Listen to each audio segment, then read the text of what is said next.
Tuko na Dr. Claudia hapa na leo atatufundisha kuhusiana na masuala ya hedhi, mzunguko sahihi wa hedhi, lakini pia namna ya kutumia kalenda yako ya hedhi kuzuia ujauzito. Unajua mpaka mtu anakuwa mkubwa unakuta bado hana hii elimu, ambayo ni elimu muhimu pia kwa mtu kujifunza. Na ndio maana Dr. Claudia yuko hapa kwa ajili ya kutusaidia majirani tuweze kupata elimu kama hii muhimu kabisa. Asante Damariam. Kiukweli njia ya uzazi wa mpango mojawapo ya asili ni ya matumizi ya kalenda ambayo wazazi wetu tokea enzi na enzi walikuwa wanazitumia katika kuzuia au kupanga uzazi wao vizuri. Lakini mwisho wa siku watu wengi huwa wanachanganya, majirani wetu watakuwa mashahidi kwamba wanachanganya watu wengi sana kwamba kati ya mzunguko wa hedhi na siku za hedhi, ambavyo inapelekea watu wengi kupata mimba zisizotarajiwa na wengine kushindwa kufanya uzazi wa mpango vizuri kwa kutumia njia ya kalenda, kwa sababu mwisho wa siku kila mwanamke ana mzunguko wake, ana siku zake za hedhi ambazo zitamsababishia yeye kujua vizuri namna ambavyo anaweza akapanga uzazi wake vizuri. Kwa sababu kumekuwa kuna kesi nyingi, watu wengi wanasema kwamba mimi nina matatizo ya hormonal imbalance, lakini ukifuatilia kama daktari kwa kina unakuja kugundua huyu mtu hajui hata siku zake. Sababu mtu atakwambia bana na matatizo labda ya hormonal imbalance. Mwisho wa siku ukimuuliza sasa mara mwisho kuona siku zako ni lini? Kwa sababu ni swali ambalo lina muhimu sana. Au mtu akija kufanya vipimo vya mimba, unaweza kumuuliza mara mwisho unapokuwa unachukua history, mara mwisho kuona siku zako ni lini? Mtu anakuwa hata akumbuki. Lakini hii njia ya kutumia kalenda ni njia nzuri sana kama utaweza kuielewa, na itakurahisishia mambo mengi na utaona mambo ni rahisi. Siku hizi hadi kwenye simu kuna applications za kuhesabu siku nyingi sana. Yani za kutosha. Kwa mwisho wa siku unaweza ukamark tarehe zako vizuri na ukahesabu tarehe zako vizuri na kuondoa hizi adha ndogo ndogo zinazosababishwa na kutoelewa vizuri mzunguko wako. Sasa leo tujifunze kuhusu mzunguko wa hedhi na siku za hedhi.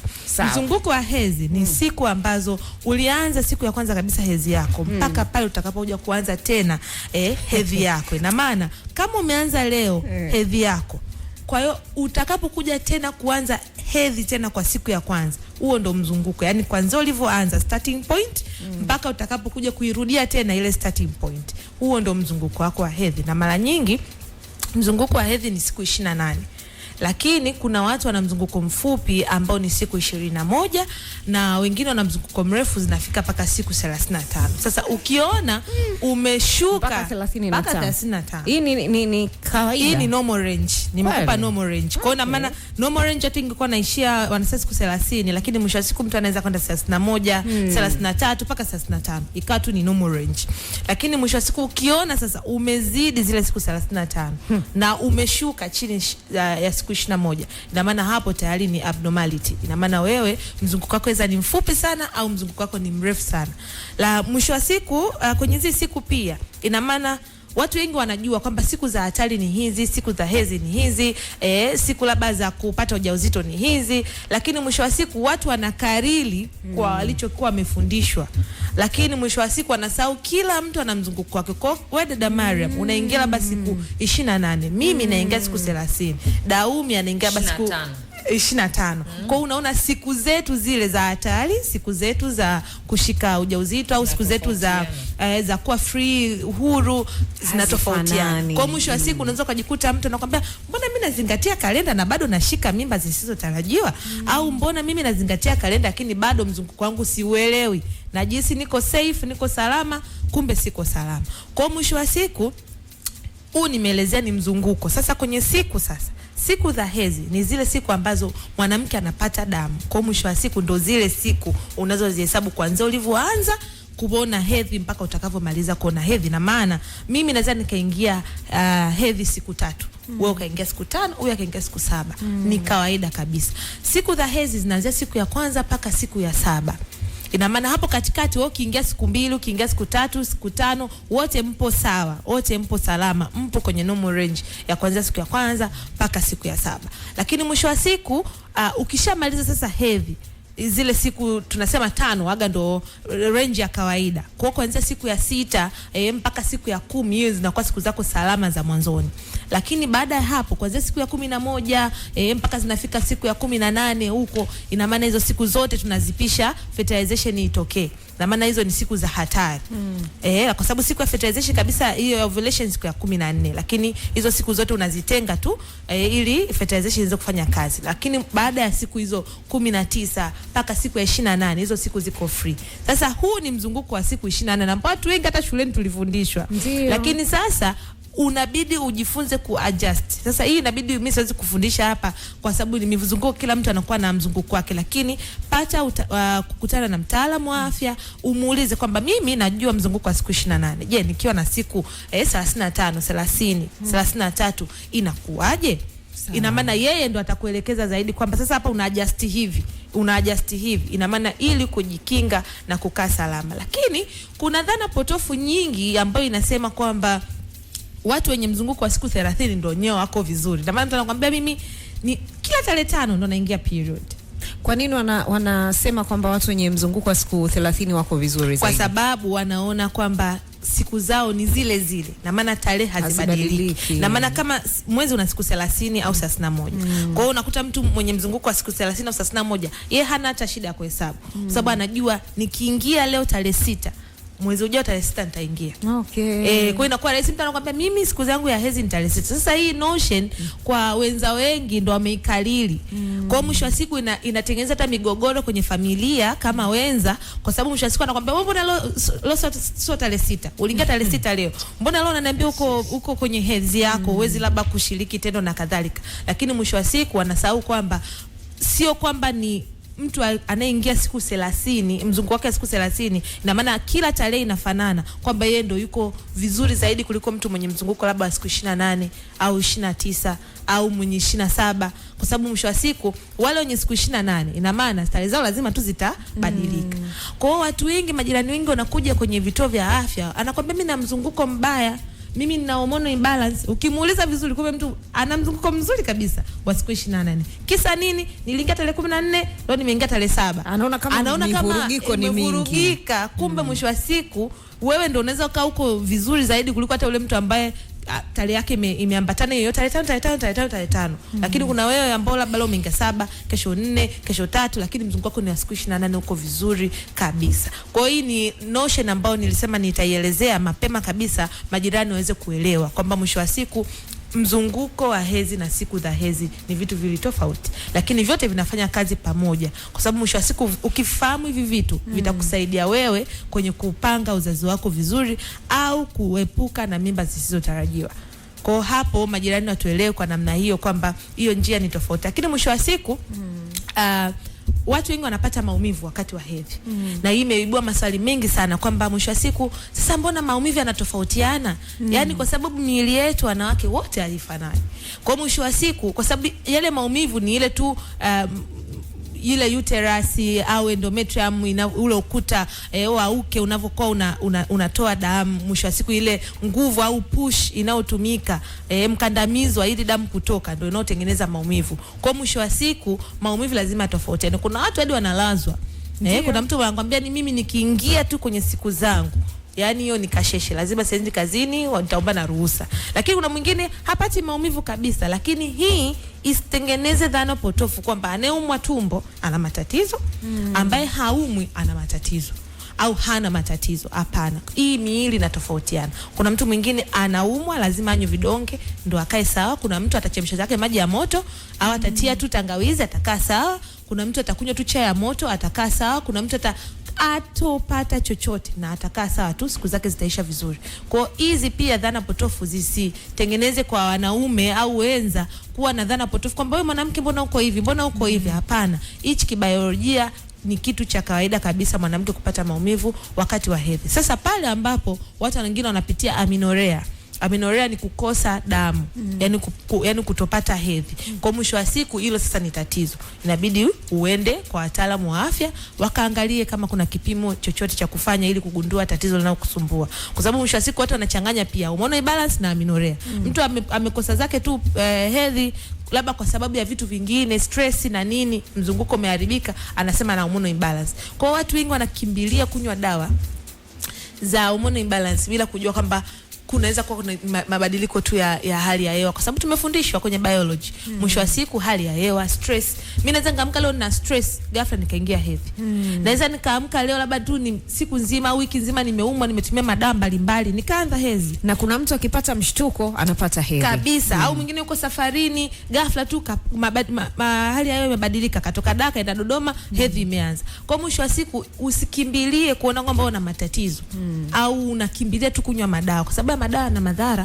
Kwa sababu mtu mwingine tu kitu kidogo, Panadol iko wapi? Dikopa kashameza, lakini mwisho wa siku hajui kwamba hayo ni maumbile au ni mambo ya kawaida ya kibiolojia ambayo tumetengeneza sisi wanawake kuweza kukaa nayo. Hii itatuepushia kuepusha kansa zisizokuwa na mwelekeo, kansa za uzazi. Siku hizi rate yake imepanda. Kwa nini? Watu tunajinywea tu dawa. Watu hatutaki kupata ushauri ambao ni sahihi, tunakimbilia kujitibu wenyewe bila kuwa na uhakika kinachoendelea. Kwa hiyo majirani wazingatie sana kwenye hilo, kwamba mwisho wa siku mabadiliko yanatofautiana kwa mwanamke na mizunguko yake inakuwa tofauti. Na umezungumzia kuhusiana na swala la maumivu. Pia kuna dhana ambayo tuliaminishwa kwamba unapokuwa na maumivu makali wakati wa hedhi, utakapopata mtoto basi yale maumivu yanapotea. Lakini mambo yamekuwa tofauti, kwa sababu unajikuta ulikuwa na maumivu makali kabla hujapata mtoto, na hata ulivyokuja kupata mtoto ama watoto, ngoma iko pale pale. Maana mtoto sio mmoja, unaweza watoto hata watatu. Yes, watu wengi wanasumbua sana na ugonjwa sana wanaita chango Kiswahili au watu wengi kuta kuna dhana tofauti kama ulivyokwisha kusema. Kwa mwisho wa siku tayari hizo ni dhana potofu, kwa sababu huwezi kuniambia mimi eti kwamba nikizaa maumivu yataisha, afu bado nimezaa maumivu yako pale pale. Tena yanazidi. Kwa mwisho wa siku kama nilivyotangulia kusema kwamba majirani watuelewe. Haya mambo ni ya kawaida. Yaani kupata maumivu ni ya kawaida. Sema tu tunatofautiana. Mwanamke na mwanamke yanatofautiana maumivu yake kutokana na maumbile yake. Kibiolojia maumivu wakati wa hedhi ni ya kawaida kabisa. Sema tu namna ya kuyahandle au kuyatibu yanaweza kutofautiana kwa sababu ya mtu na mtu. Kuna mwingine nimesema atakunywa dawa ndo atapona. Kuna mtu mwingine atapata tu vitu vya moto moto atakaa sawa. Lakini mwisho wa siku wakati wa hedhi tujiepushe kula vitu vya sukari, maana ndio vinavyoongeza maumivu.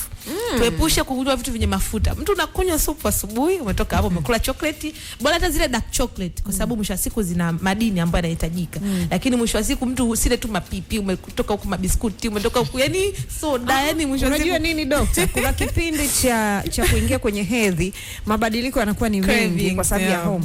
Kwa unajikuta kuna vitu unatamani hata sio kwamba ulikuwa unavipenda, lakini yale matamanio yanakuja kwa kipindi kile, ndo pale sasa control. Ukishinda kujishikilia. Kwa sababu mwisho siku cravings zinatokea, mood swings, cravings, kizungu atatusamea majirani, lakini hizo mood swing na maana tu mabadiliko ya hisia. Na maana mwisho wa siku mtu unajikuta tu labda una hasira au mkorofi au unajikuta tu unajitenga, lakini hizo cravings unasikia kulia na kwambia bila sababu za msingi, basi na ndo upate mtu akumdekea sasa. Unajidekeza mwenyewe tu. So unalia, hakuna hata mtu akubembeleza. Hujaamua kusema kwamba yani yani yale mabadiliko, hizo mabadiliko ya kihisia sio kwamba ni vitu ambavyo unavicontrol. Kwa hiyo siwezi kujikaza eti kwa sababu sina mtu wa kunibembeleza. Lazima nitoe vitu vitoke. Kama kulia jifungie lia. Kama umechanganyikiwa ukimaliza utakaa sawa. Kabisa. Kwa mwisho wa siku lazima au tafuta tu ugomvi mgombane na mtu tu. Sasa huko ndo kuchanganyikiwa. Ugombana naye ulie. Eti huko ndo kuchanganyikiwa. Itakuwa ni mental health hiyo.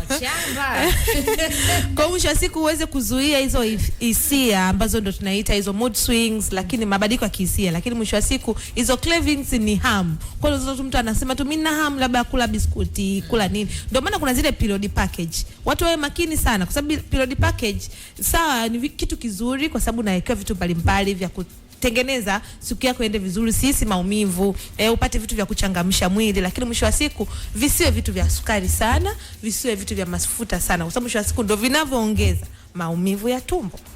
Huyu hapa anaitwa Mami Hansi. Mimi nina watoto 3. Watoto walipokuwa wadogo maumivu yalipungua sana, ila sasa watoto wamekuwa maumivu yamerudi mara 2 kuliko kabla hata sijazaa. Kwa hiyo kakumbushia ile dhana ambayo tuliambiwa kujifungua maumivu yanapungua. Neema anasema mimi niliona hedhi tarehe 18 mwezi wa 6, nimekuja kuona tena tarehe 19 mwezi wa 7. Jamani, mzunguko wangu ni wa siku ngapi?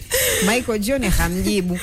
Sasa unasahauje wakati ni mabadiliko ambayo yako kwenye mwili wako. Kwa Mimi nadhani umeona sasa walivyojibiana hapo. Ina maana mwisho wa siku hizo challenge watu wengi wanazipata. Sasa imagine hao ndo wenza, mwanaume na mwanamke. Kwa mwisho wa siku mwanaume anakuambia sasa unanuza mimi, wakati wewe ndo mwili wako unatakiwa wewe ndo ujue kuhesabu siku zako. Kwa mwisho wa siku tumjibu tu pale, na maana yeye anatakiwa aanze kuhesabu. Yaani bora uchukue daftari na peni uanze kuhesabu kwamba niliingia tarehe 16, 1, 17, 2, yani unahesabu mpaka ile tarehe ilipofika ili uweze kujua kwamba huu mzunguko wako ni siku ngapi ili uweze kutrack. Lakini kama nilivyosema kwenye simu siku hizi kuna application nyingi ambazo mtu unaweza ukatrack, leo nimeingia period au nimeona hedhi yangu. Kwa hiyo nitakuja kuona tena lini, inakukalkuletea moja kwa moja.